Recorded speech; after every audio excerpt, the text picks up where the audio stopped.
1절에서 11절, 신약성경 405페이지입니다.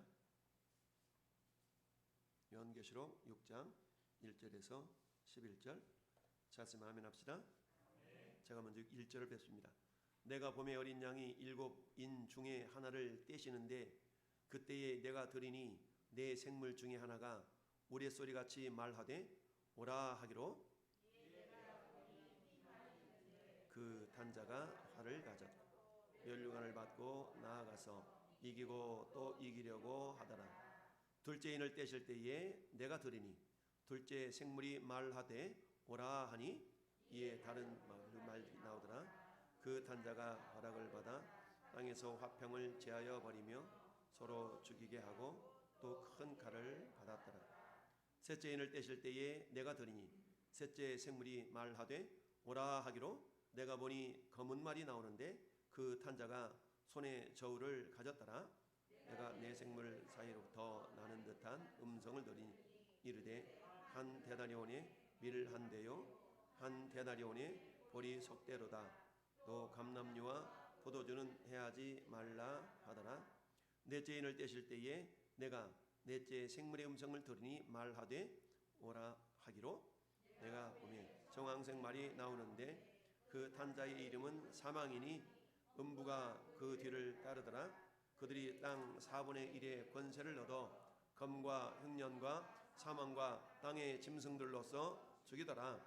다섯째 인을 떼실 때에 내가 보니 하나님의 말씀과 그들이 가진 증거로 말미암아 죽임을 당한 영혼들이 제단 아래에 있어 큰 소리로 불러 이르되 거룩하고 참되신 대주제여 땅에 거하는 자들을 심판하여 우리의 피를 갚아주지 아니하시기를 어느 때까지 하시려 하나이까 하니 각각 그들에게 흰 두루마기를 주시며 이르시되 아직 잠시 동안 쉬되 그들의 동무 종들과 형제들도 자기처럼 죽임을 당하여 그 수가 차기까지 하시더라.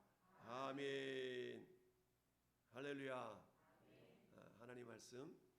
자, 오늘 말씀의 제목을 같이 한번 고백하시겠습니다. 다 같이 시작. 아멘. 인을 떼시는 예수. 예수님이 뭐 한다고요? 저 인자가 무슨 인자예요? 인자, 봉인하다, 도장 찍다 이럴 때 인이죠. 우리 보통 인봉하다 그러잖아요. 그래서 인, 도장을 꽉 찍는 겁니다. 그래서 왜 편지 봉투에다가 뜯어보지 못하게 도장을 꽉 찍어서 누가 뜯어보면 알아볼 수 있도록 하는 것이 인이죠. 그래서 인을 떼시는 예수님. 여러분, 요한계시록은 성경 가운데 맨 마지막에 기록된 그런 성경이죠. 사도 요한이라는 사람이 복음을 전하다가 그야말로 거의 지금 죽을 지경에서 자기 에베소 그 교회 앞에 있는 섬에 반모섬이라는 곳이 있거든요. 이 반모섬이라는 곳에 유배를 당해서 그곳에서 하나님이 환상 가운데 천국의 모습을 이렇게 보여주고 앞으로 있어질 일들에 대해서 우리 하나님이 요한에게 보여주신 그 내용을 기록한 성경이 요한계시록이죠. 그러니까 사도 요한이 복음을 전하다가 핍박을 받아서 그야말로 반모섬에 유배를 당해서 박해를 당했습니다. 그러니까 그야말로 이 시대에 사도 바울이 요한계시록을 기록할 그 당시에 시대적인 상황은 그야말로 로마 제국이 전 세계를 지배했던 그런 시대였죠. 그 가운데 특별히 예수 믿는 사람들을 굉장히 박해했던 그런 시대가 이 사도 요한이 요한계시록을 기록했던 시대입니다. 그러다 보니까 복음을 전하다가 너무너무 핍박을 받고 박해를 받고 심지어는 막 사자 굴 속에다 집어넣어서 죽이기를 하질 않나. 저 로마 그 콜로세움이라고인가요? 그 경기장에다가 사람들 탁 채워놓고 그야말로 예수 믿는 사람들을 경기장 안에 집어넣어놓고 사자하고 대기를 시키는 거예요. 그러면 사자하고 사람이 대결을 시키는데 무기도 안 주고 맨몸으로. 그래서 사자가 그 예수 믿는 사람들을 갈기갈기 찢어 죽이는 모습을 바라보는 그 인간의 잔인성, 이게 전부 다 죄의 모습이죠. 죄성인 거죠. 이런 박해 속에서도 예수님을 믿는 믿음을 지키고자 땅속에 굴을 파고 지하에 들어가서 신앙생활을 하고 예배하고 이런 시대가 초대교회에 있었습니다. 그런 상황 가운데서 오늘 요한계시록이 기록되어졌기 때문에 어찌 보면 요한계시록의 핵심적인 내용은 그런 핍박과 박해 가운데서도 하나님께서 궁극적으로는 위로하시는 그런 내용입니다. 할렐루야. 그런 위로의 소망. 그래서 마지막 예수님이 심판조로 이 땅에 오실 때에 그야말로 그런 예수 믿는 사람들을 박해했던 그런 사람들 전부 다 우리 하나님이 심판하시는 그날이 반드시 있다라는 것을 말씀하시면서 그 박해와 심판과 여러 가지 환난 가운데서도 너희가 어떤 자가 되라. 따라합시다. 인내하며 이기는 자가 되라. 결국 인내하면서 이기는 자가 될 것을 우리 하나님께서 말씀하고 있습니다. 그래서 저는 여러분들 요즘 시대 지난주에 뭐 코로나19 때문에 사회적 거리두기가 새롭게 개편이 돼가지고 뭐 강화가 되는 바람에 우리 이번 주말에 거행하려고 했던 임직식을 한 달 더 미뤘습니다. 우리 선배 목사님들과 상의하는 가운데 그게 좋겠다라 그래가지고 그렇게 했는데 2주간 거리두기 4단계가 경기도 서울 중심으로 이루어졌습니다. 저 또랑 하나만 넘어가면 충청도인데 또랑 넘어가서 할까 그런 생각도 했는데 그건 아닌 것 같고 그래서 어찌하든 지금 이 코로나 바이러스가 뭐 변종을 일으키니 많이 해가지고 난리가 아닌데 어찌 보면 감기 환자들보다 감기 때문에 죽는 사람이 훨씬 많습니다. 하나에 감기 때문에 죽는 사람들은 수만 명이에요. 수만 명. 근데 실질적으로 이 코로나 때문에 지금 우리나라 1년 반 거의 2년 새에 한 2,000명 정도가 죽었더라고요. 보니까 여러분들은 그 죽은 사람 가운데 포함되지 않는 거 감사하시고 할렐루야. 따라합시다. 내가 살아있다는 것은 아직은 할 일이 있다. 그 할 일이 무슨 일이에요? 주님의 선한 일입니다. 할렐루야. 우리가 할 일은 하나님의 일. 다른 말로 말하면 고상하게 표현하면 따라합시다. 아직 사명이 있다. 사명이 있어요. 여러분 일회용 컵, 일회용 컵이라는 말 있잖아요. 일회용 컵은 그 한두 번 쓰고 버리는 것이 일회용 컵이에요. 그렇지 않습니까? 컵이 하나 만들어가지고 다 오랫동안 보관해두고 그렇게 쓰지는 않죠. 일회용 컵은 한두 번 사용하면 물에 젖어가지고 그 컵을 사용할 수가 없는 거예요. 그러면 사용 용도가 다 되면 폐기 처분하게 돼 있는 것이 일회용품 아니겠어요? 일회용품. 그래서 뭐 일회용품을 줄이자는 운동도 많이 벌어지고 그러는데 이와 마찬가지로 전에 여러분들 인생이 어떤 사람들은 100세를 살기도 하고 얼마 전에 우리 최재형 전 감사원장의 아버님이 최암흑의 대령이었나? 굉장히 6.25 때에 놀라운 어떤 전가를 이루었고 충성한 그런 분이 지난 주간에 돌아가셨어요. 근데 그 연세가 94세였더라고. 야, 94세에 돌아가셨으니까 우리말로 말하면 이제 장수하신 거잖아요. 우리 여기 곽상희 집사님 어머님이 작년에 재작년에 돌아가셨는데 92세에 돌아가셨어요. 그렇죠. 굉장히 97세였나요? 아이 97세래. 제가 오타 났습니다. 오타. 97세에 돌아가셔서 이야 어마무시하게 사셨어요. 그죠? 그러니까 그말로 한 세대를 사신 거냐. 한 세대. 좀 100년을 사셨는데 여기 계신 여러분들도 100년 이상 사시길 바랍니다. 할렐루야. 100년 산다는 얘기는 그만큼 하나님의 일을 많이 하고 하나님께 점수 많이 따서 저 천국에서 따라합시다. 더 좋은 부활. 더 좋은 부활의 주인공이 될 수 있기를 바랍니다. 이 땅에서 여러 가지 일로 정말 어떻게 하면 이 땅에 잘 먹고 잘 살까 이런 연구하지 말고 어떻게 하면 저 영원한 하늘나라에 더 좋은 부활의 주인공으로 내가 하늘나라에 들어갈까 이런 어떤 고민하고 연구하는 할렐루야 그런 사람들. 그래서 내 나이가 어때서 지금 가장 나이 많이 우리 드신 우리 문봉점 지사님이 지금 93세이신가요? 이야 93세요. 근데 아직도 정정하시잖아요. 정정해. 그래 정정하신데 아무튼 이 3층까지 이렇게 등산하시느라고 운동하시긴 하시는데 어찌하든 그나마 그것이 운동이 되는 거야. 그래서 여러분들이 일주일에 한두 번 3층까지 등산하시는 우리 어르신들 수고 많으시는데 오늘이 또 초복이라며요. 초복. 할렐루야. 우리는 맨날 복인데 할렐루야. 그래서 여러분들 건강 주의하시고 특별히 또 이 코로나 때문에 많은 사람들이 염려하고 걱정하고 이러지 않습니까? 그래서 마스크 잘 쓰시고 아무리 더워도 마스크 잘 챙겨 쓰시고 다니시면 코로나가 왔다가도 아유 안 되겠다 하고 도망가니까 여러분 너무 두려워하지 마시고 다시 말씀드리지만 따라합시다. 사명이 있는 자는 죽어도 다시 산다. 사명이 있는 자는요, 코로나 때문에 죽을 것 같아 다시 살아나요. 그러니까 그런 믿음을 가지고, 여러분 혹시 코로나 걸려가지고 비실비실 하거들랑, 주님 제가 할 일이 있습니다. 제가 교회에서 할 일이 있는데요, 주와 복음을 할 일이 있나이다.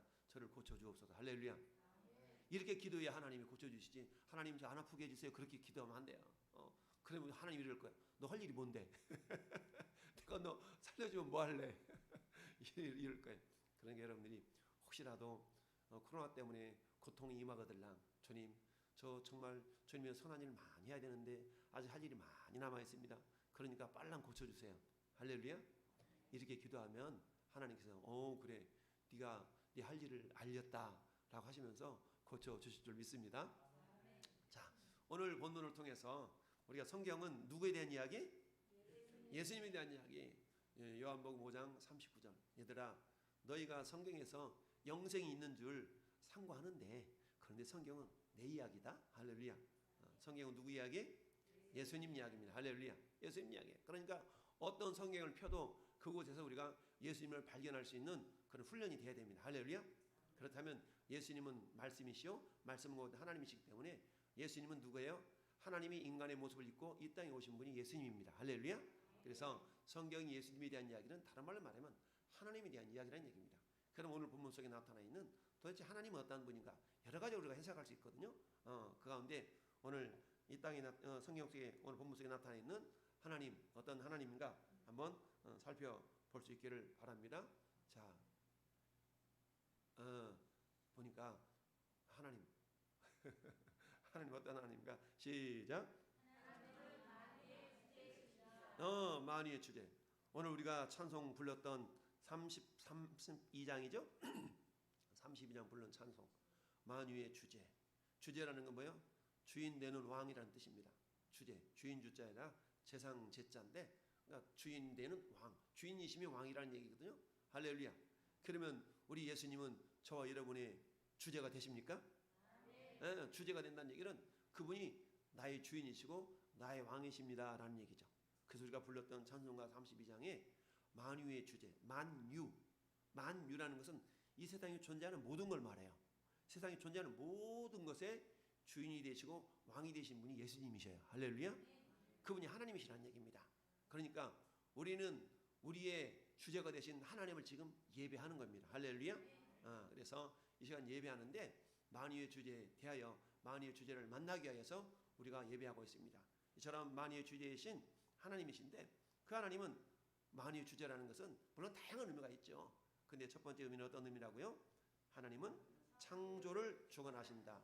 주관한다는 말과 주재한다는 말, 이런 비슷한 말인데, 이처럼 하나님이 모든 창조를 주관하셔, 모든 창조에 대해서 주인이시고 모든 창조에 대해서 왕이시라는 의미입니다. 할렐루야.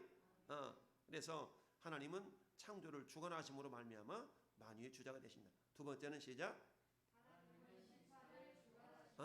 심판의 주제가 되시는 거예요. 만유의 주자라는 말은 심판에 있어서 그 누구도 따를 수 없는, 물론 이 세상에서는 판사가 정말 형량을 선고를 하고 검사가 몇 년을 때려주세요 라고 하면 판사가 몇 년이요 라고 판결을 내는 거 아니겠어요? 그러나 이것은 저 하늘나라에 있는 모형과 그림자다라고 성경은 말씀합니다. 여러분, 이 땅에 있는 것들은 모든 것들이 모형과 그림자, 하늘나라에 있는 것들이 모형과 그림자. 진짜는 하늘에 있습니다. 할렐루야. 따라서 진짜는 하늘에 있다. 진짜는 하늘에 있는 겁니다. 그래서 하나님께서 심판을 주관하시는데, 여러분 세상 법정에서도 심판하잖아요. 심판. 당신은 몇 년, 당신은 몇 년 그러잖아요. 당신은 죄가 없어. 이게 심판하는 것처럼 우리 하나님도 반드시 언제 재림하신다고 그랬어요? 7가지 절기 가운데 예수님 언제 재림하신다고요? 나팔절날, 나팔절날. 여러분, 저는 맥주절 우리가 설교하면서 7가지 절기 얘기했잖아요. 7대 절기는 예수님에 대한 그런 어떤 설명이 담겨져 있는 것이 7대 절기다. 6월절은 예수님이 이 땅에 오셔서 이렇게 죽겠다는 거예요. 무교절은 내가 이렇게 3일 동안 묻혀있겠다. 초실절은 내가 이렇게 부활하겠다. 오순절은 내가 나의 성령을 이렇게 보내주겠다. 그리고 나팔절은 내가 이렇게 재림하겠다. 그리고 속죄절은 나의 거룩한 신부들을 내가 골라내겠다. 거룩하게 하겠다. 거룩한 신부들만이 내 신부가 되게 하겠다. 그리고 마지막 수장절, 장막절에는 이런 신부를 데리고 천년왕국을 이루겠다. 할렐루야. 예수님이 언제 재림하신다고요? 나팔절날 재림, 나팔절. 나팔절은 이스라엘 나라에서는 7월 1일을 나팔절이라고 얘기를 해요. 할렐루야. 나팔절날 예수님이 재림하시는 겁니다. 예수님이 절기에 따라서 죽으셨고요, 무덤에 갇히셨고요, 부활하셨고요. 그리고 이 절기에 따라서 예수님은 성령님을 보내주셨어요. 할렐루야. 아직 이루어지지 않는 그런 절기가 영적으로 예수님이 이 땅에 오셔야 될 나팔절 절기.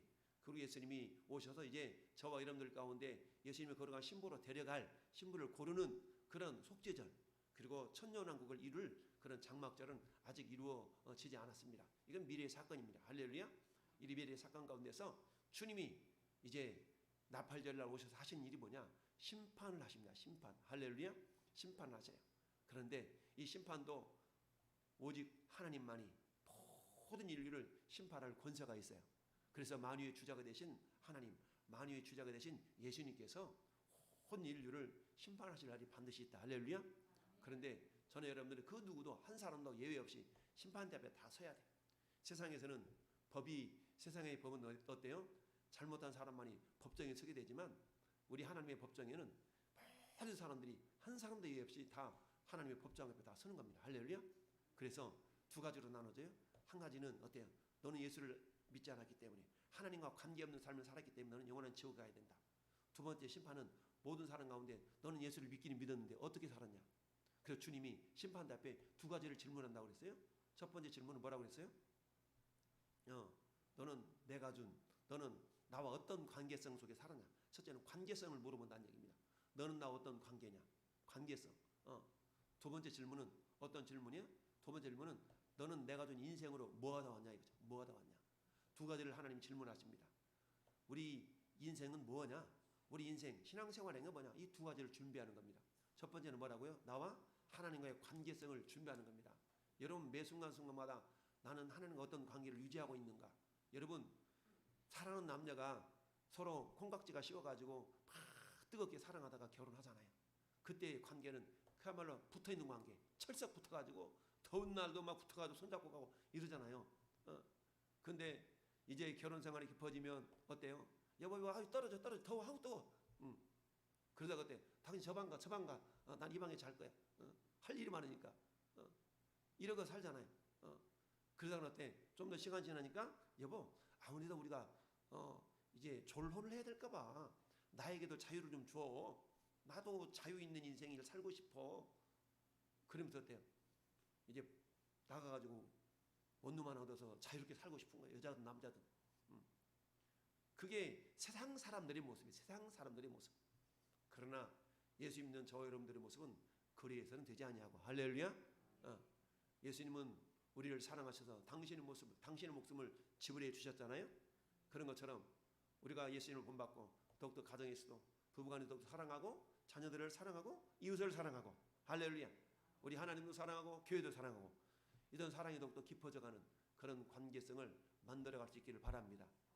두 번째는 뭐예요? 두 번째는 내가 준 인생 가지고 뭐하다 왔냐. 내가 준 인생 가지고. 여러분 엄마 뱃속에서 나올 때 뭐 가지고 나왔어요?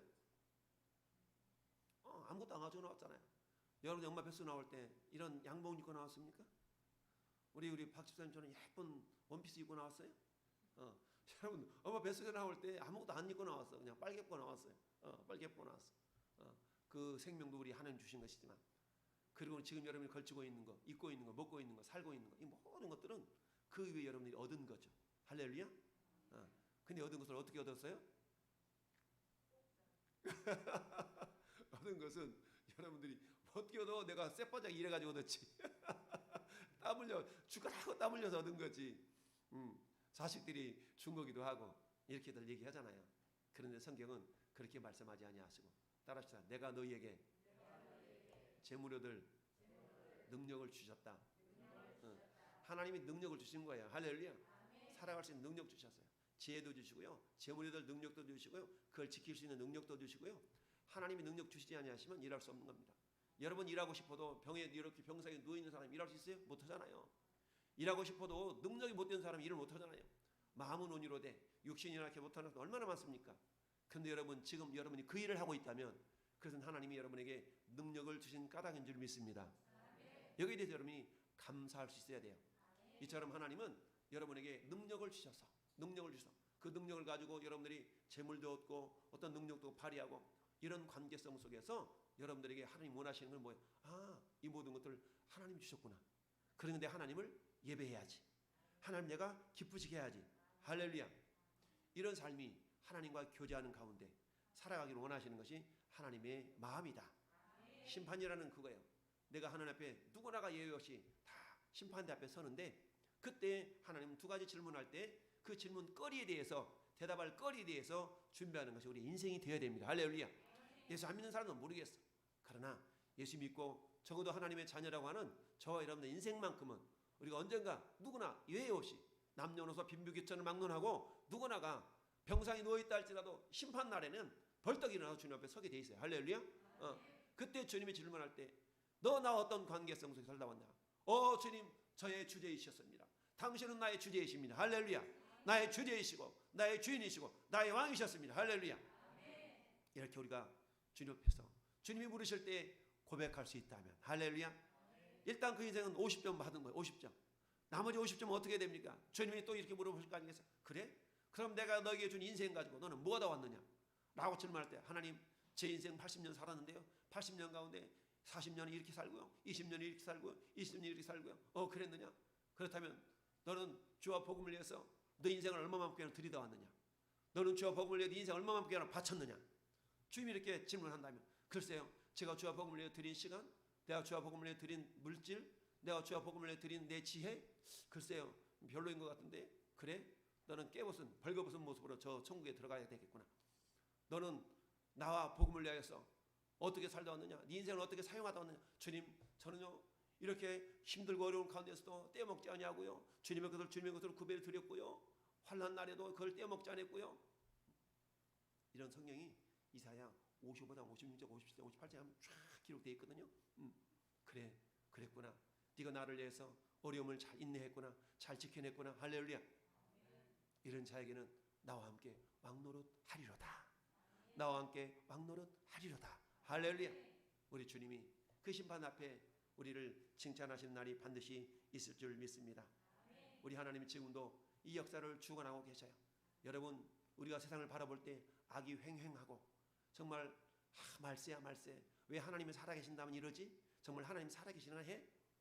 라는 푸념을 우리는 은연중에 하는 경우가 많이 있습니다.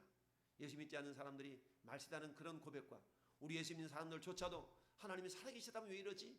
라는 푸념을 들어올 때가 있다는 것을 우리는 생각해 볼 수가 있겠죠. 자, 그럴 때마다 하나님께서는 뭐라고 대답하실 것 같아요? 하나님이 살아계시다면 과연 이럴 수 있습니까? 하나님 무슨 죄가 있길래 하필이면 많은 사람 가운데 내 자식이 내 남편이 그렇게 고통스럽게 죽어야만 된단 말입니까? 불의의 사고를 당해서 왜 죽어야만 되는데요? 그렇게 불이 타가지고 왜 내 남편이 내 가족이 죽어야 되는데? 우리는 하염없이 많은 질문들을 하나님 앞에 던질 수가 있습니다. 그러나 하나님은 침묵으로 일관하실 때도 있고 어느 날 불현듯 성경을 읽다가 우리는 깨달음을 가질 때가 있어요. 그래서 하나님이 이랬구나. 하나님 그래서 이랬구나. 여러분 오늘 마지막 읽은 11절을 통하여서 하나님께서는 자비하신 하나님의 사랑을 우리에게 나타내 보신다는 사실을 우리는 깨달아 알 수 있기를 바랍니다. 이처럼 하나님 지금도 역사를 주관하고 계셔요. 북한 공산 정권 하나님 뭐 하시길래? 아니요. 그 공산 정권도 하나님이 사용하시는 겁니다. 하나님은 선한 사람만 사용하시는 게 아니고 하나님 악한 사람까지라도 하나님은 주관하고 계셔요. 할렐루야. 이걸 우리가 믿으셔야 됩니다. 받아들일 수 있어야 됩니다. 할렐루야. 단지 우리는 이해할 수 없는 그런 어떤 하나님의 통치 방식, 하나님의 경영 방식에 대해서 왜 그렇다면 하나님 저렇게 내버려 두는데요? 왜 하나님 저들을 저렇게 바라보시는데요? 우리 이해할 수 없지만 우리가 분명히 믿는 것은 로마서 8장 28절의 말씀처럼 하나님을 사랑하는 자 곧 그 뜻대로 부르심을 입은 자들에게는 모든 것이 합력하여 선을 이루느니라. 할렐루야. 선, 아가도스, 가장 좋은 것이라는 얘기거든요. 하나님께서는 우리는 알 수 없지만 가장 좋은 모습으로 우리 하나님께서 이끌어 가시기 위한 하나의 부분이라는 사실을 우리가 알 수 있어야 됩니다. 여러분 가끔 콩나물국 이야기 하잖아요. 콩나물국. 여러분 콩나물국을 가장 맛깔나게 끓이는 방법 어떻습니까? 생콩나물 잘 다듬어서 고춧가루 준비해 소금 준비하여 그리고 양념 준비하고 그다음에 파 그다음에 또 마늘 다 다져서 준비했다가 콜라당 전부 넣어서 팔팔 끓이면 맛있는 콩나물국이 생기잖아요. 여러분, 그런데 어떤 사람한테 콩나물국이라 그러면서 이 콩나물, 생 콩나물 씹어 먹으라 그러면 먹을 못 먹어요. 이 콩나물국의 한 부분이라고 끓이지 않는 고춧가루를 퍼먹으라고 먹을 못 먹어요. 못 먹죠. 그런데 이것들이 전부 다 어우러져서 펄펄 끓였더니 맛있는 콩나물국이 된 것처럼, 그러나 우리 인생은 어떤 사람한테는 지금 현실이 매운 고춧가루 인생이야. 어떤 한 사람은 지금 막 다져서 매운 냄새 나는 그런 마늘과 같은 인생이야. 어떤 사람한테는 맹물의 인생이야. 어떤 사람은 비린내 나는 그런 날 콩나물 같은 인생이야. 그래서 그런 거, 하나님 콩나물국이라더니 웬 매운맛이래요? 웬 매운 이 고춧가루래요? 우리는 그렇게 하나님을 탓할 수 있습니다. 그건 하나님 어때요? 아직 콩나물국이 끓이지 않았지 않냐? 조금만 기다려라. 조금만 인내해라. 나를 믿고. 할렐루야. 맛있는 콩나물국이 끓여질 것이다 라고 하나님 우리에게 말씀하십니다. 이게 우리 인생이거든요. 어느 인생의 한 부분만 바라볼 때 정말 우리가 이해할 수 없는 많은 것들이 있잖아요. 그러나 하나님의 생각과 우리 생각은 하늘과 땅 차이라고 성경은 말씀하고 있습니다. 그렇기 때문에 우리의 인간의 생각의 짧음을 인정하고 하나님의 생각의 높음을 우리가 인정하고, 할렐루야, 묵묵하게 하나님의 주관자 되심을, 하나님이 주제 되심을 인정하고 겸손히 그분을 믿고 따를 때 반드시 합력하여 복이 되게 하는 그런 놀라운 은혜가 있는 줄 믿습니다. 하나님께서는 이처럼 저와 여러분들에게 이제 만유의 주제가 되셔서 오늘 본문의 제목이 인을 떼시는 예수. 여러분, 참 편지가 왔는데 아무도 못 뜯어보고 나한테 왔어. 여러분, 요즘 가족관계도, 가족 간에도 내한테 온 편지를 남이 뜯어보면 이것도 굉장히 법으로 걸면 걸릴 수 있는 것이 그거거든요. 사생활 보호라고 그래가지고, 그래서 자식의 뭐 주민등록 번호 이런 것들도 안 가르쳐줘. 본인이 해야 돼. 성인 같은 경우는. 그래서 편지가 오면 다 봉인이 오면은 누구도 못 뜯어. 본인이 뜯는 거야. 그런 것처럼 여러분, 오늘 인을 떼시는 예수. 오늘 성경을 한번 보십시다. 성경을 보는데 인을 떼시는 예수. 예수님이 인을 떼시는 모습으로 나타나고 있습니다. 인을 떼시는 모습으로 나타나고 있는데, 여러분, 이 모습 보니까 사진 두 개가 있어요. 앞에 그림을 보세요. 그림을 보는데, 어떤 그림이냐면, 5장 1절 한번 읽어보고 저 그림을 보세요. 5장 1절 시작. 내가 봄에 보좌에 앉으신 이의 오른손에 두루마리가 있으니 안팎으로 썼고 잉으로 봉하였더라. 아멘. 두루마리가 있어. 이게 뭐 이게 두루마리예요. 두루마리. 여러분, 두루마리하고 두루마기하고 달라요. 두루마기는 옷이야, 옷. 두루마리는 둘둘 말려 있는 성경책을 두루마리라고, 옛날에는 정보 가죽을 둘둘 말아가지고 거기다가 하나님 말씀을 기록했어요. 그러니까 두루마리는 성경을 말하는 거고 두루마기는 옷이에요. 그래서 이 두루마리, 하나님 오른손이 하나님 오른손에 지금 이렇게 표현을 한 거야. 하나님의 오른손에 지금 뭐 하고 있어요? 두루마리가 이렇게 있어요. 하나님의 오른손에 두루마리가 있어. 두루마리가 있는데 성경이 어떻게 되어 있다고요? 안팎으로 말씀이 기록되어 있어요. 안팎으로 써 있는데, 근데 안팎으로 써 있는데 옆에는 보니까 지금 어떤 형상이 있는데, 이 형상은 어떤 형상이냐 보니까 4장 6절 7절 4장 6절 7절 앞에 한데 6절 7절 시작. 보좌 앞에 수정과 같은 유리 바다가 있고 보좌 가운데와 보좌 주위에 네 생물이 있는데 앞뒤에 눈들이 가득하더라. 첫째 생물은 뭐 같고? 이 첫째 생물은 사자 같은 거야. 사자 같아. 여기 앞에 첫째 생물 사자 같아. 그 다음에 둘째 생물은 뭐 같고? 둘째 생물은 이 송아지 같아. 송아지 같아. 그 다음에 셋째 생물은 얼굴이 사람 같은데 사람 얼굴이 있는데 아무튼 그렇게 생겼어. 그 다음에 넷째 생물은 날아가는 독수리같이 생겼어. 요 네 생물이 하나님의 보좌 앞에 이렇게 서 있는 거야. 네 생물들이 보좌 앞에서 뭐 하고 있냐면 하나님 앞에 이 날개가 6날개가 있어가지고 하나님을 찬양하는 겁니다. 4장 8절 보니까 네 생물은 각각 6날개를 가졌고 그 안과 주위에는 눈들이 가득하더라. 그들이 밤낮 쉬지 않고 이르기를 거룩하다 거룩하다 거룩하다. 주 하나님 곧 전능하신 이여 전에도 계셨고 이제도 계시고 장차 오실 이시라. 할렐루야.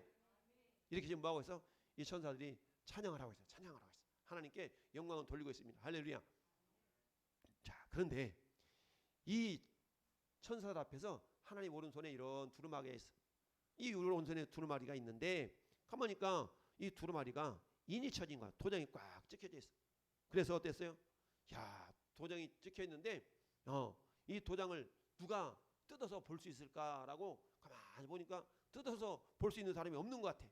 그래서 막 어떡하지 하면서 울었던데 5장 5절 같이 합독합시다. 5장 5절 시작. 장로 중에 한 사람이 내게 말하되 울지 말라. 유대 지파의 사자 다윗의 뿌리가 이겼으니 그 두루마리와 그 7인을 떼시리로다. 아멘. 자, 울지 말아라. 7인 뗄 사람이 있다라고 하면서 7인을 누가 뗀다고요? 어린 양. 어린 양이 누굽니까? 예수님만이 떼신다는 얘기입니다. 그 말은 무슨 말입니까? 예수님만이 성경 안에 있는 비밀을 알 수 있다는 얘기입니다. 할렐루야.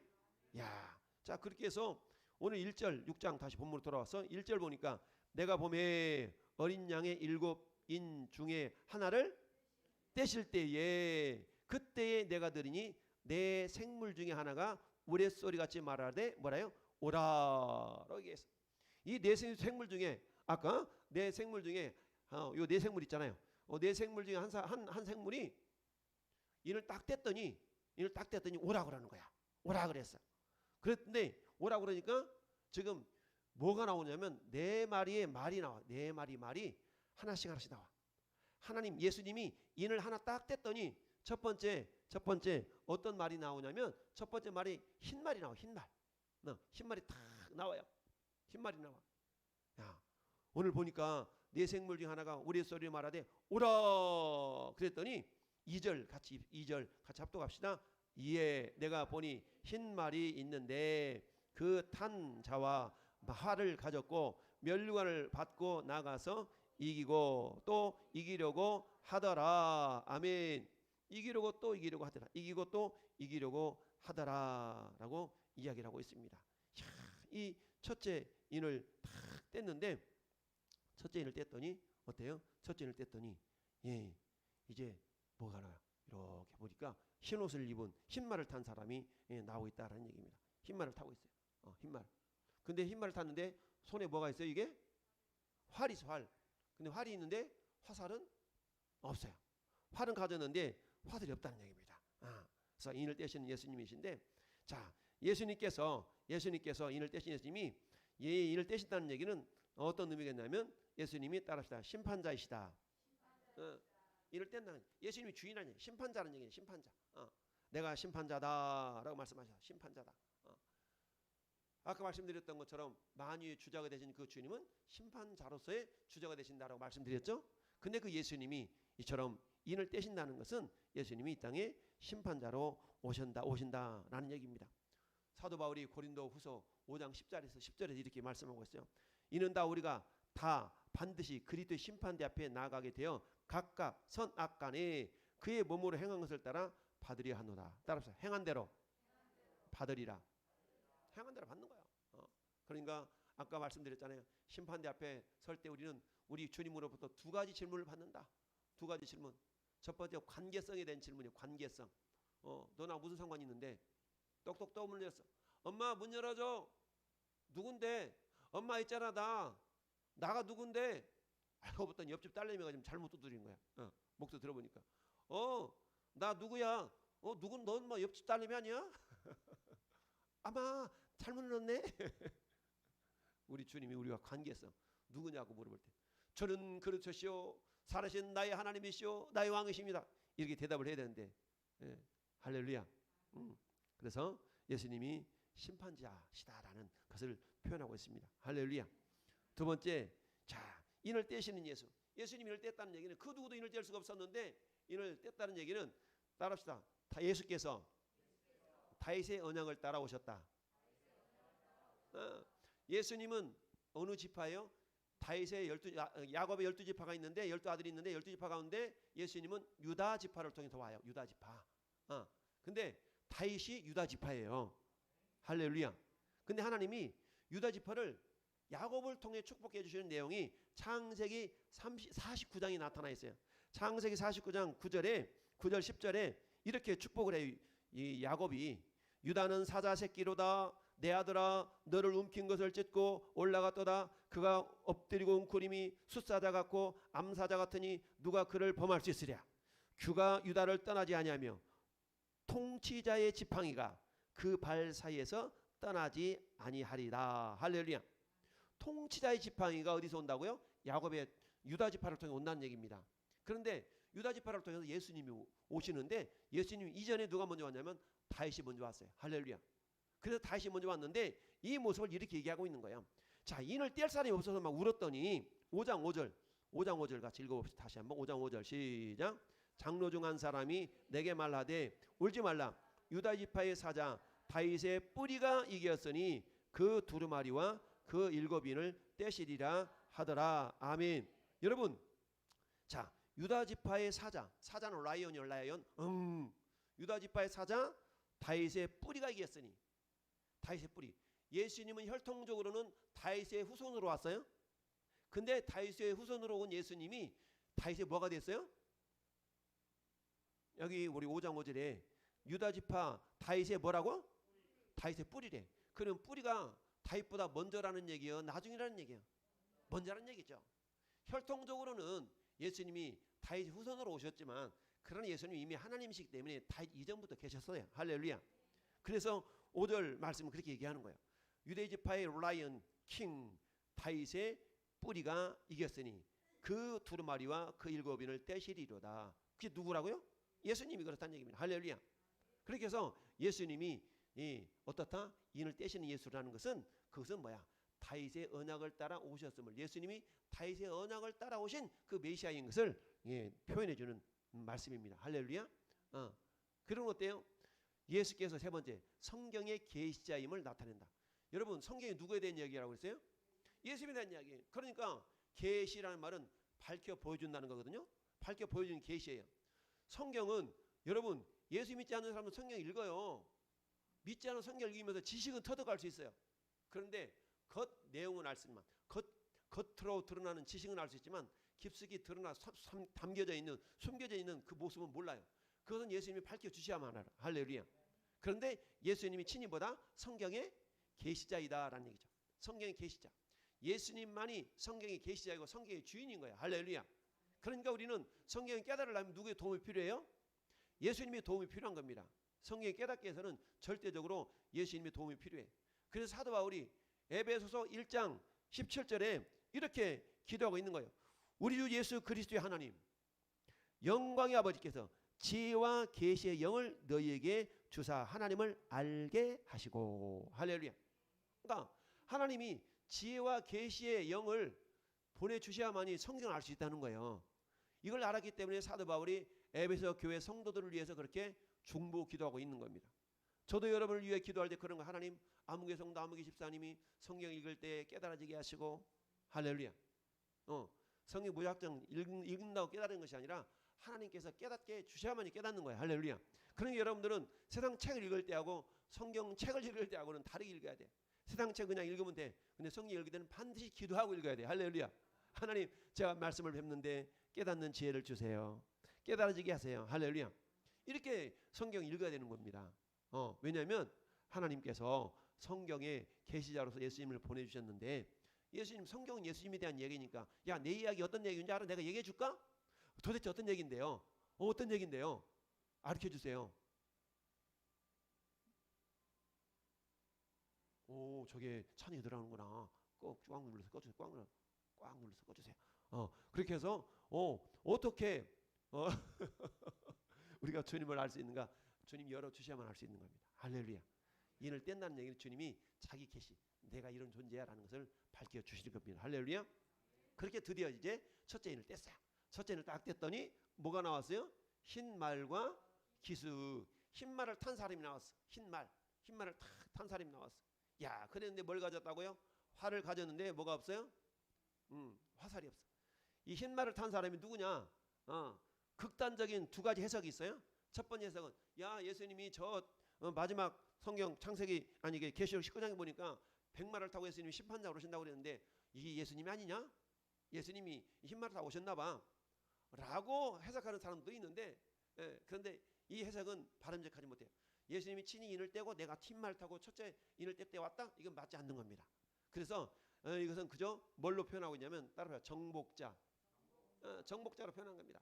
여러분, 자, 계시록이 기록될 당시 그 시대가 뭐라고 그랬어요? 로마에 의해서 엄청난 박해를 받던 시대예요. 엄청난 박해를 받던 시대. 그러니까 그 박해가 어떻게 이루어졌는가? 어떻게 이루어졌는가? 로마가 세계를 어떻게 정복했는가에 대한, 그리고 정복당한 그 지역에 대해서 어떻게 로마가 압제했는가에 대한 내용이 오늘 본문에 나타나 있는 거야.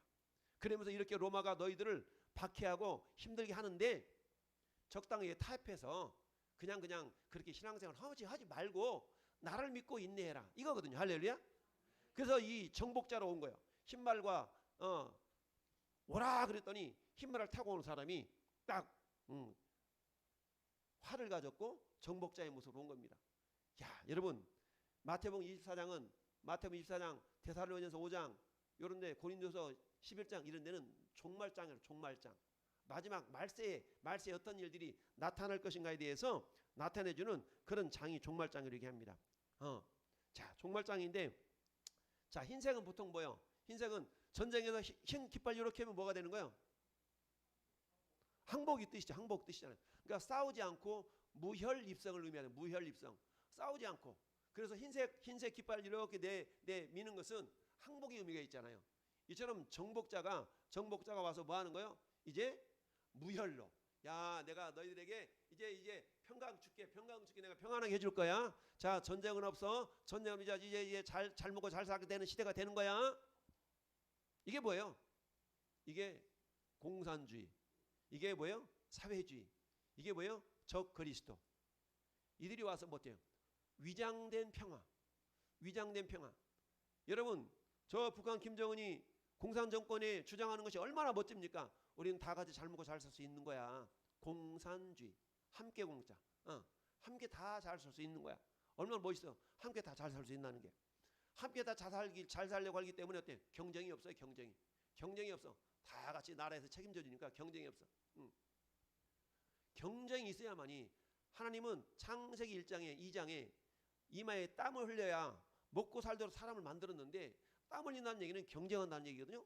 근데 경쟁 체제를 사라지게 만드는 것이 뭐예요? 사회주의예요, 공산주의예요. 그리고 뭐예요? 정부만 바라보는 거야. 나라만 바라보게 만드는 거야. 왕만 바라보게 만드는 거야. 그래서 왕이 내려주는 대로만 살도록, 왕의 종들이 되도록 길들여지는 그 체제가 뭐예요? 공산주의 체제. 이게 뭐예요? 흰말 타고 온 기수가 뭐예요? 위장된 평화를. 활은 있는데 뭐가 없어요? 화살이 없어. 야, 내가 이처럼 정복자로 왔지만 나는 평화주의자야. 난 함께 잘 살기를 원해. 그러게 애써서 경쟁할 필요 없어. 그러니까 그 시험 다 때려치고 1년에 한 번만 딱 봐. 그것도 그냥 무명으로 하고. 이런 건 결코 성경적으로 바른적한 모습이 아닌데, 이렇게 흰말을 타고 왔어요. 첫째 인을 뗐더니 위장된 평화의 왕으로 다 이렇게 장군으로 왔어요. 그 사람들이 처음에는 좋아했겠죠. 어머나, 그래, 나도 자유가 좋아. 나도 경쟁하는 거 싫어. 이랬어요. 그런데 문제가 이제 발생하기 시작합니다. 자, 두 번째. 자, 3절 같이 읽습니다. 시작. 둘째 인을 떼실 때에 내가 들으니 둘째 생물이 말하되 오라 하니 이에 다른 붉은 말이 나오더라. 그 탄자가 허락을 받아 땅에서 화평을 제하여 버리며 서로 뭐하고? 죽이게 하고 또 큰 칼을 받았더라. 여러분, 위장된 평화로 다 왔는데 이제 그거 와서 권세를 잡으니까 이제는 뭐예요? 이제 저기가 나타나는 겁니다. 본심이 드러나는 겁니다. 그래서 뭐 있어? 활은 가졌지만 화살이 없었어. 여기 무기가 없구만. 그냥 위협력으로만 그러는 거야. 이거 우리나라를 겨냥한 게 아니고 저 북한에 있는 저 핵은 우리 남한을 겨냥한 게 아니야. 이게 뭐예요? 흰말에 속는 거야. 똑같은 모습이에요. 그런데 때 이제 마수가 드러난 거죠. 큰 칼과 이제 유혈 사태가 발생하도록 하는 겁니다. 유혈 사태. 여러분, 지금 저 미얀마 군부가 정권을 찬탈해가지고 어때요? 지금 유혈 사태가 발생하고 있잖아요.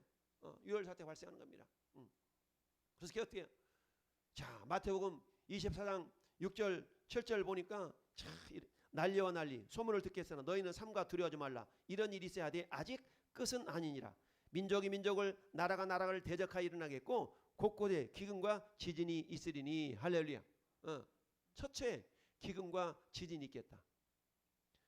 여러분, 전쟁이 일어난다. 전쟁. 붉은 말과 기수. 큰 칼, 유혈 사태가 발생하게 되는 겁니다. 야, 그렇게 해서 결국 어떤 모습들이 나타납니까? 결국 평화를 가장했던 이런 모습들이 이제 어떻게 됩니까? 평화가 싹 사라지게 되는 그런 날이 반드시 임하게 된다는 것을 성경은 말씀하고 있습니다. 여러분, 왜 그런 거겠어요? 하나님과 관계가 단절되어 버리면, 하나님과 관계가 무너지면 세상에서는 평화가 있을 수가 없어요. 여러분, 에덴 동산을 생각해 보세요.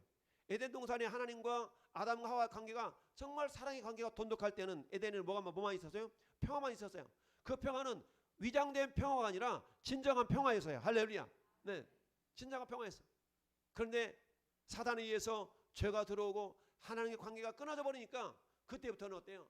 자기들이 벗은 몸을 벗은 줄 알고 부끄러워하여 하나님 나무 뒤에 숨고, 그때부터는 어떤 인생이 됩니까? 서로 지적질하는 인생, 서로 핑계하는 인생, 서로 원망하는 인생이 되는 겁니다. 아, 하나님 나에게 준 그 여자가 먹으라서 먹었는데요. 아, 저 뱀이 먹으라서 먹었는데요. 핑계대는 인생. 내 뼈 중에 뼈요, 살 중에 살이라고 서로 사랑했던 그 관계가 서로 핑계대는 관계, 서로 원망하는 관계로 변화되어져 버리고 말았습니다. 심지어는 어떻습니까? 가인과 아벨이 형제지간에 서로를 죽이는 관계로 전락하고 말았습니다. 여러분, 가인의 후손 라멕은 어떻습니까? 야, 가인을 위해서는 빌이 7배인데 이 라멕을 위해서는 벌이 77배야 라고 하면서 이 라멕이 철저한 어떤 자 보복하는 그런 보복자로 등장하는 것을 창세기 4장 23절 24절은 말씀하고 있습니다. 여러분, 창세기 4장 23, 24절은 라멕에 대한 이야기가 나온 거예요. 야, 봐라, 내가 이처럼 나는 잔인해, 나한테 능력이 있어 라고 하나님을 두려워하지 않고 전쟁 광이 되고 말죠. 그런데 이런 것들을 우리가 회복해야 되는데, 회복할 수 있는 유일한 방법은 다른 방법이 아니라, 따라서 예수님의 십자가. 예수님의 십자가밖에 없어요. 그래서 어때요? 골로새서 1장 20절은 이렇게 말합니다. 그의 십자가의 피로 화평을 이루사. 할렐루야. 화평을 이루사. 예수님의 십자가로만이 화평이 다시 회복될 수 있는 겁니다. 할렐루야. 이처럼 두 번째 말이 나왔는데, 위장된 평화가 사라지고 이제 유혈 사태가 전쟁이 일어나면 가장 먼저 하는 것들이 보면 사람들이 뭐부터 해요? 사재기야. 사재기. 전쟁이 일어날 것 같다 그러면 사재기부터 해. 여러분, 우리 코로나 초기 시대 때 저 다른 나라들은 어땠습니까? 완전 사재기 해가지고, 우리나라는 택배가 너무 발달돼가지고 사재기들이 없었는데 다른 나라도 엄청나게 있었잖아요. 미국마저도 심지어는. 자, 그래서 세 번째 인을 뗄 때 나타난 현상이 5절 같이 읽어보세요. 본문 5절 시작. 셋째 인을 떼실 때에 내가 들으니 셋째 생물이 말하되 오라 하기로 내가 보니 어떤 말? 검은 말이 나오는데 그 탄자가 손에 뭘 가졌어요? 저울을 가졌더라. 6절 내가 내 생물 사이로 나는 듯한 음성을 들으니 이르되 한 데나리온의 밀 한 대요 한 데나리온의 벌이 속되었다. 또 감람류와 포도주는 해치지 말라 하더라. 아멘. 여러분, 세 번째 인을 뗐더니 무슨 색깔 말이 나온다고요? 검은 말이나 검은 말. 검은 말. 우리 검은 말. 아까 이 검은 말. 이 검은 말이 팍 등장을 했어. 검은 말이 등장했는데 뭘 가졌어요? 이 저울을 가졌어. 저울. 예, 저울을 가졌어. 검은 말이 나오는데 저울을 가졌어. 저울을 가졌어. 야, 저울을 가졌다는 얘기는 뭔가 측량한다는 거잖아요. 뭔가 측량한다는 거 아니겠어요? 저울을 갖다 뭔가 이렇게 달아본다는 거 아니겠어요? 야, 그 손에 저울을 가졌더라. 손에 저울을 가졌어. 그래서 저울을 가졌는데, 자, 저울을 가졌어. 결국 어떤 현상이 나타나요? 전쟁의 유혈 사태가 나타나니까 식량이 부족해. 식량이 부족하면 수요 공급의 법칙에 의해서 가격이 올라가요, 내려가요? 올라갑니다. 근데 어떻게 올라가느냐? 이렇게 올라가요. 여러분, 한 데나리온에 밀 한 대. 한 데나리온에 밀 한 대. 한 데나리온은 뭐예요? 노동자 하루 품삯이 한 데나리온이요. 오늘 일당 나가서 노가다 뛰면 10만 원에서 15만 원 사이 벌거든요. 장정이 나가서 뛰면 10만 원, 15만 원이요. 근데 여러분, 10만 원을 가지고 식량을 얼마를 산다고요? 밀을 한 대박 산다. 밀 한 대박. 이건 비싼 거예요, 안 비싼 거예요? 10만 원에 밀을 한 대박 산다는 얘기예요. 엄청나게 비싼 고물가 시대가 이루어진다는 얘기입니다. 그다음에 뭐야? 한 대돈에 보리 속대로다. 밀이 더 비싼가 보죠? 보리 속대로다. 그런데 어때요? 보니까 감람류와 포도주는 뭐하지 말아라? 감람류와 포도주는 해치지 말아라. 여러분 여기에는 비밀이 있습니다. 여기는 하나님의 자비하심이 있습니다. 할렐루야. 하나님의 자비하심이 있어. 감람류와 포도주는 뭐냐? 야, 감람류와 포도주에 대해서 어디 나왔어? 감람류와 포도주에 대해서 우리 오늘 앞으로 한번 가봅시다. 성경 신명기 6장으로 가보실까요? 신명기 6장. 창세기, 출애굽기, 레위기, 민수기, 신명기 여기 있어요. 신명기 6장. 신명기 6장.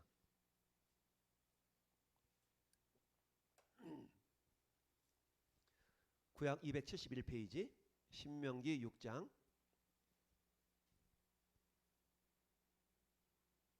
자, 찾으면 아멘. 6장 10절부터 14절까지 6장 10절부터 14절까지 우리 같이 한번 합독합시다. 시작.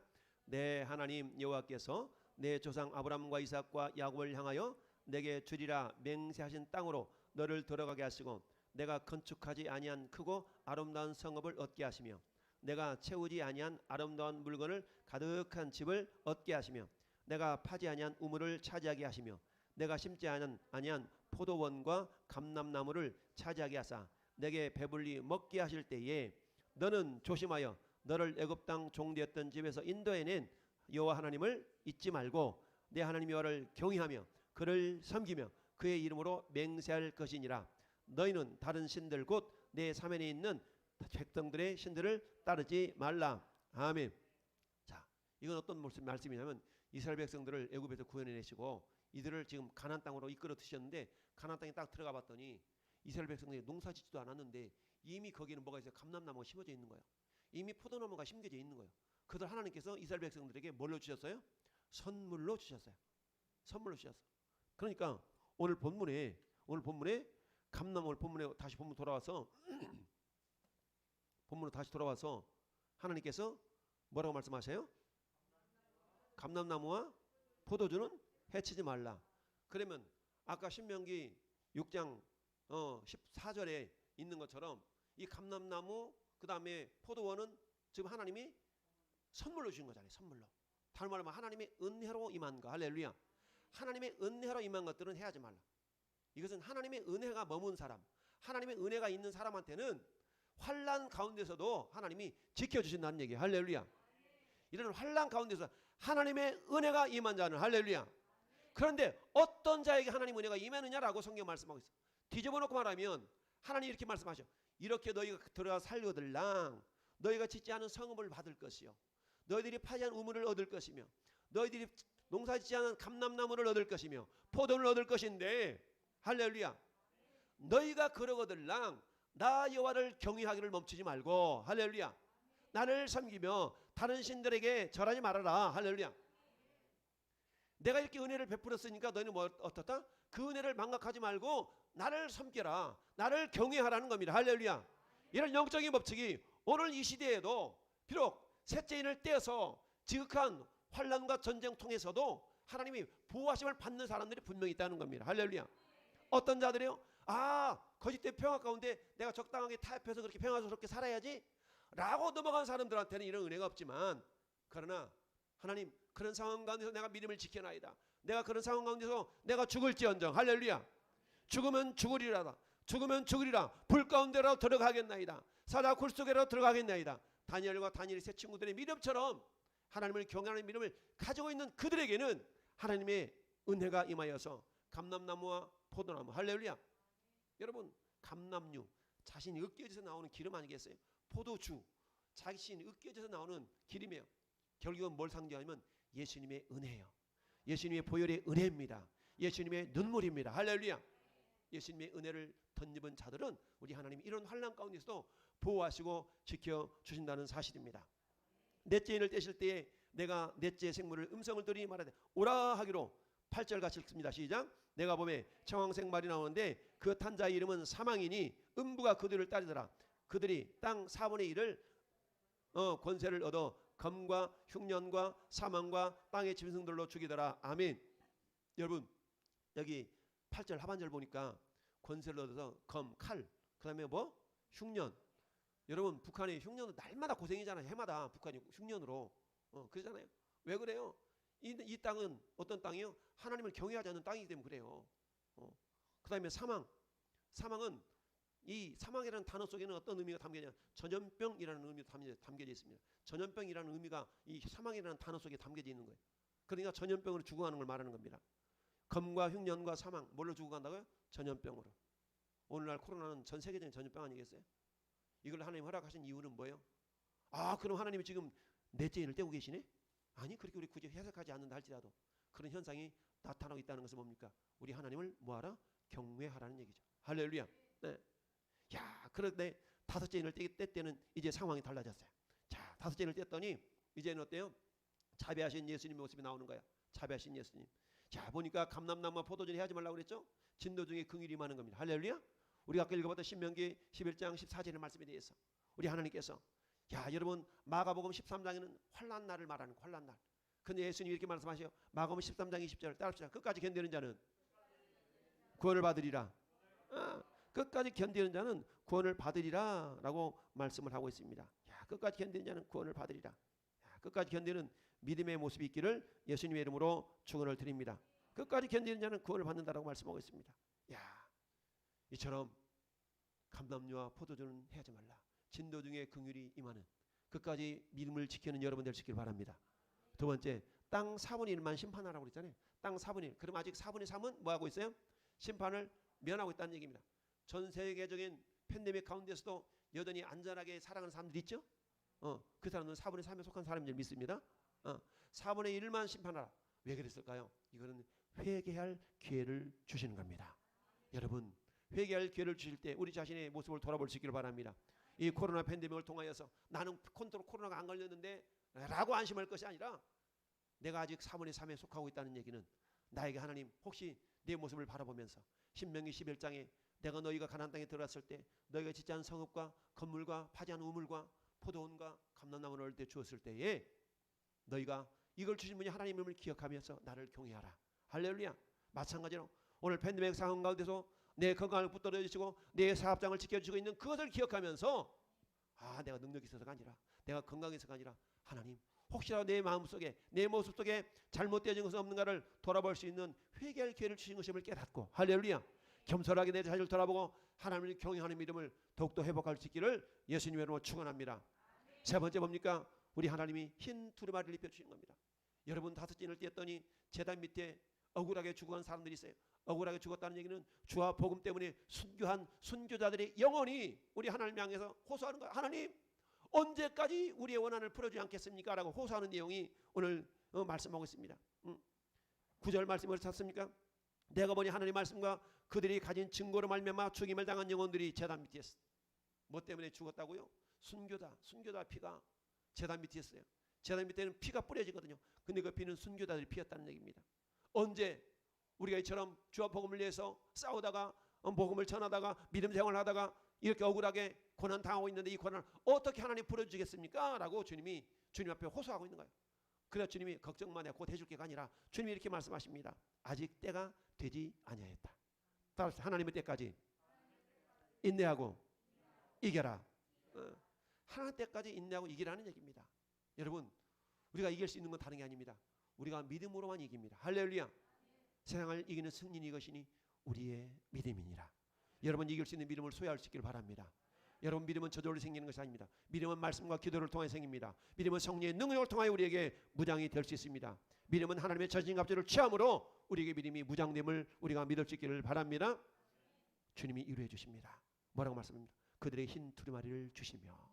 여러분 흰 두루마리 주님이 인정받는 사람이라는 증거입니다. 할렐루야. 여러분 누가복음 15장에 보니까 탕자의 비유가 나옵니다. 이 탕자의 비유에서 탕자가 아버지 나에게 돌아올 분깃을 나에게 주셔서 내가 그걸 가지고 뭔가 한번 해보려고 합니다. 먼 나라로 가서 자기의 분깃을 화랑방탕 다 써버리고 비로소 자기 아버지 생각이 나는 거야. 우리 아버지 집에는 음식이 먹을 마음껏 먹을 품꾼이 얼마나 많은데 차라리 나를 그 아버지 집에 가가지고 날 품꾼 중에 하나로 여겨달라 그러면 밥이나 시켜 먹어야지. 이런 생각을 품고 아버지한테 왔어. 그런데 아버지는 무슨 말이냐? 내가 떠나는 날부터 나는 한시도 편안하게 잠을 자본 적이 없다. 우리 하나님 말씀이 그거예요. 예수 잘 믿다가 신앙 낙심하고 실망해서 시험에 빠져서 주님 품을 떠난 사람을 향해 주님은 그렇게 말씀하시는 거예요. 내 아들아, 내 딸아. 주님은 지금도 마음을 졸이면서 내 아들 내 딸을 기다리고 있습니다. 그 아들 딸들을 돌이키게 하는데 저와 여러분들이 쓰임받기를 바랍니다. 흰 두루마리를 주시며 이르시되 잠시 동안 쉬어라. 언제까지? 수가 차기까지. 수가 차기까지. 할렐루야. 수가 차기까지. 그 말은 뭐예요? 수를 누가 채워야 됩니까? 전에 여러분들 그 수를 채우는 겁니다. 할렐루야.